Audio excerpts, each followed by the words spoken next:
দড়িটা বানানোর জন্য আমি 1.5 ইঞ্চি মাপের একটি কাপড় কেটে নেব।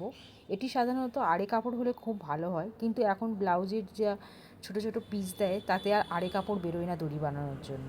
সেজন্য আমি সোজা কাপড় দিয়েই আপনাদের দেখানোর চেষ্টা করলাম কীভাবে দড়িটা বানানো হয়।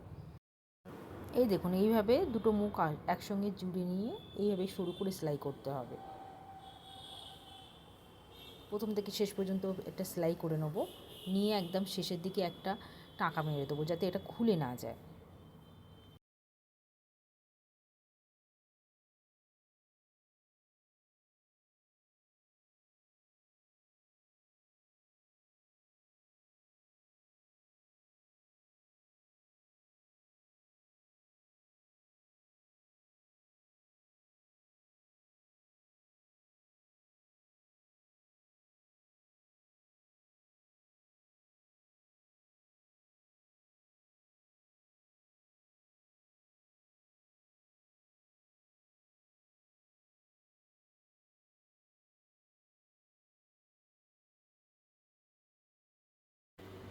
একদম সরু করে আমি সেলাই করে নিয়েছি।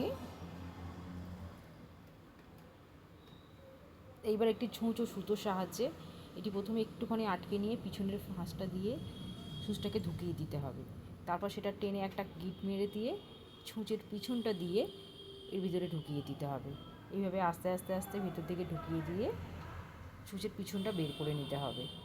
দেখুন যেমনভাবে করছি ঠিক এইভাবে করতে হবে।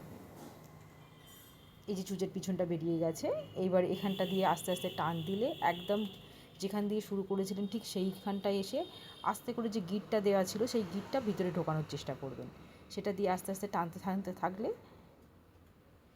এই যে দেখুন ঠিক এইভাবে আস্তে আস্তে টানতে টানতে যেখানটা ছিল ঠিক সেইখানটা দিয়ে আস্তে আস্তে বেরিয়ে যাবে।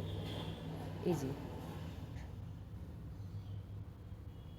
যে শুরুটা বেরিয়ে গেছে, এবার এখানটা দিয়ে আস্তে করে টান দিতে থাকলে দড়িটা আমাদের পুরো বেরিয়ে আসবে। এই যে বেরিয়ে এসছে। এবার এই যে মুখের যে সুতোটা ছিল সেটা আপনি খুলেও দিতে পারেন বা এটা কাঁচির সাহায্যে কেটে নিতে পারেন। এই যে আমাদের দড়ি কমপ্লিট।